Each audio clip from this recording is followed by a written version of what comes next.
ರಾಯಚೂರು ಜಿಲ್ಲೆ ಲಿಂಗಸೂರಿನಲ್ಲಿ ಸುರಿದಂತಹ ಮಳೆಯಿಂದಾಗಿ ಚರಂಡಿ ನೀರು ಮನೆಗೆ ನುಗ್ಗಿದೆ.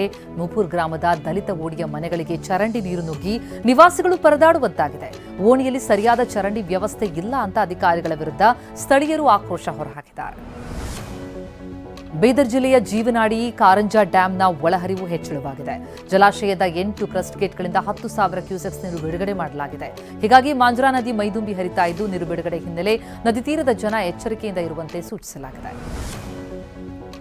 ರಾಜ್ಯದ ಹಲವೆಡೆ ಭಾರೀ ವರ್ಷಧಾರಿಯ ಹಿನ್ನೆಲೆ ಕೆಲವು ಜಿಲ್ಲೆಗಳಲ್ಲಿ ಶಾಲಾ ಕಾಲೇಜುಗಳಿಗೆ ರಜೆ ಘೋಷಣೆ ಮಾಡಲಾಗಿದೆ.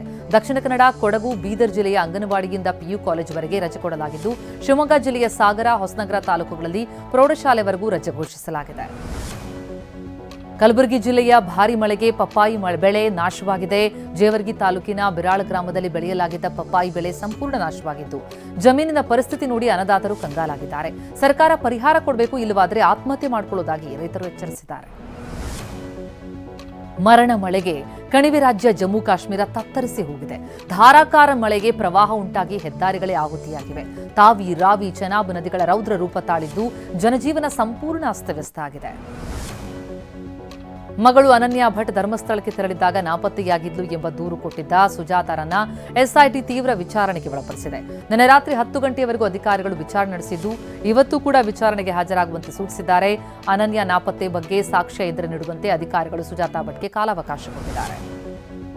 3 ಪ್ರಕರಣಗಳ ಸಂಬಂಧ ಯೂಟ್ಯೂಬರ್ ಸಮೀರ್ಗೆ ಬೆಳ್ತಂಗಡಿ ಪೊಲೀಸರು ಬುಲಾವ್ ಕೊಟ್ಟಿದ್ದಾರೆ. ವಿಚಾರಣೆಗೆ ಹಾಜರಾಗುವಂತೆ ಸೂಚಿಸಿರುವ ಪೊಲೀಸರು ಸಮೀರ್ ಮೊಬೈಲ್ ಫೋನ್ ವಶಕ್ಕೆ ಪಡೆಯುವ ಸಾಧ್ಯತೆ ಇದೆ. ಅಲ್ಲದೆ AI ವಿಡಿಯೋಗೆ ಮಾಡಲು ಬಳಸಿದ್ದ ಸಿಸ್ಟಮ್ ತರಲು ಪೊಲೀಸರು ಸೂಚಿಸಿದ್ದಾರೆ. ಈಗಾಗಲೇ ಸಮೀರ್ 2 ಬಾರಿ ವಿಚಾರಣೆಯನ್ನು ಎದುರಿಸಿದ್ದಾರೆ. ರಾಷ್ಟ್ರೀಯ ಹಿಂದೂ ಜಾಗರಣ ವೇದಿಕೆ ಅಧ್ಯಕ್ಷ ಮಹೇಶ್ ತಿಮ್ಮಾರೋಡಿ ಮೈಸೂರಿನ ಸರ್ಕಾರಿ ಅತಿಥಿ ಗೃಹದಲ್ಲಿ ಸಭೆ ಮಾಡಿದ್ರು ಎನ್ನಲಾದ ಫೋಟೋ ವೈರಲ್ ಆಗಿದೆ. ಧರ್ಮಸ್ಥಳ ವಿಚಾರವಾಗಿ 2 ವರ್ಷಗಳ ಹಿಂದಿನ ಫೋಟೋ ಇದೀಗ ಮುನ್ನೆಲೆಗೆ ಬಂದಿದೆ. ಸಭೆಯಲ್ಲಿ ವಸಂತ್ ಗಿಳಿಯಾರ್ ಕೂಡ ಇದ್ದ. ತಿಮ್ಮಾರೋಡಿ ಬೆಂಬಲಿಗ ಪ್ರವೀಣ್ ಫೋಟೋ ಪೋಸ್ಟ್ ಮಾಡಿದ್ದಾರೆ.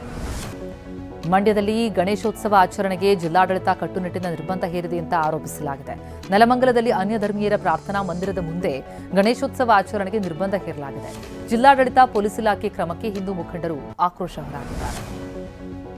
ದಾವಣಗೆರೆಯಲ್ಲಿ ನಡೆದಿದ್ದಂತಹ ಆಕ್ಷೇಪಾರ್ಹ ಫ್ಲೆಕ್ಸ್ ವಿವಾದ ಬಗೆಹರಿದಿದೆ.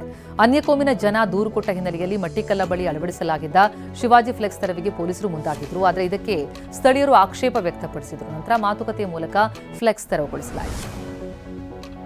ಸಚಿವ ಸಂಪುಟದಿಂದ ವಜಾಗೊಂಡಿರುವ ಮಾಜಿ ಸಚಿವ KN ರಾಜಣ್ಣ ಬೆಂಬಲಿಗರು ದೆಹಲಿ ಚಲೋಗೆ ತಯಾರಿ ಮಾಡಿಕೊಂಡಿದ್ದಾರೆ.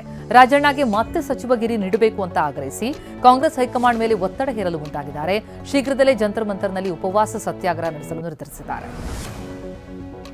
ಒಂದು ಹೆಣ್ಣಿಗೆ ಯಾವ ಹುಚ್ಚು ಹಿಡಿದ್ರೂ ತಪ್ಪಿಸಬಹುದು, ಆದರೆ ಮೇಲೆ ಹುಚ್ಚು ಹಿಡಿದ್ರೆ ತಪ್ಪಿಸೋದಕ್ಕಾಗಲ್ಲ. ಹೀಗಂತ ಶಾಸಕ ಮುನಿರತ್ನ ಪರೋಕ್ಷವಾಗಿ ಕುಸುಮಾ ವಿರುದ್ಧ ವಾಗ್ದಾಳಿ ಮಾಡಿದ್ದಾರೆ. ದೇವರು ಹಣೆಯಲ್ಲಿ ಏನು ಬರೆದಿದ್ದಾನೋ ಅದಾಗತ್ತೆ, ಭೂಮಿಗೆ ಬಂದ ಮೇಲೆ ನಾವೆಲ್ಲರೂ ಹೋಗಲೇಬೇಕು ಅಂದಿದ್ದಾರೆ. ಡ್ರಿಂಕ್ ಅಂಡ್ ಡ್ರೈವ್ ಟೆಸ್ಟಿಂಗ್ ಯಂತ್ರದಲ್ಲೇ ಲೋಪ ಇದೆಯಾ ಎನ್ನುವ ಅನುಮಾನ ಮೂಡ್ತಾ ಇದೆ. 2 ಬಾರಿ ನೆಗೆಟಿವ್ ತೋರಿಸಿ 3ನೇ ಬಾರಿ ಪಾಸಿಟಿವ್ ತೋರಿಸಿದೆ. ಮದ್ಯ ಸೇವನೆ ಪತ್ತೆ ಹಚ್ಚುವ ಯಂತ್ರದಲ್ಲೇ ಲೋಪ ಆರೋಪ ಹಿನ್ನೆಲೆ ಅಜಯ್ ಕಶ್ಯಪ್ ಎಂಬುವರು ಹೈಕೋರ್ಟ್ನಲ್ಲಿ ರಿಟ್ ಅರ್ಜಿ ಹಾಕಿದ್ದಾರೆ. 2 ದಿನಗಳ ಜಪಾನ್ ಪ್ರವಾಸ ಕೈಗೊಂಡಿರುವ ಪ್ರಧಾನಿ ಮೋದಿ ಟೋಕಿಯೋಗೆ ಆಗಮಿಸಿದ್ದಾರೆ.